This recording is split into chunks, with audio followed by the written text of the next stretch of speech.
Hello guys, welcome to our YouTube channel, and today we are going to learn how to redeem flight credit American Airlines.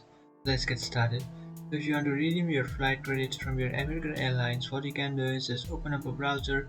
You can select any browser you like, and after opening up a browser, in search bar you can search for American Airlines.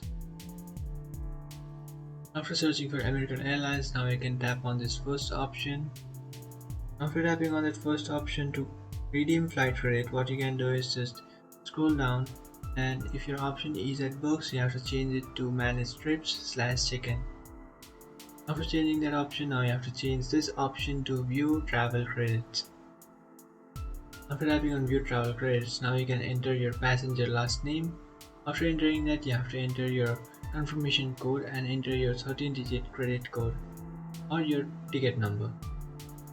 And after entering all this information, just tap on find your trip, and after tapping on find your trip, you can see how much credit that you have in your American Airlines account, and you can use that account to book any other flight that you like, or you can use that to redeem. So that's it guys, this is how to redeem flight credit American Airlines. If you find this video helpful, don't forget to like and subscribe to our channel. If you have any doubts, feel free to comment below. Thanks for watching.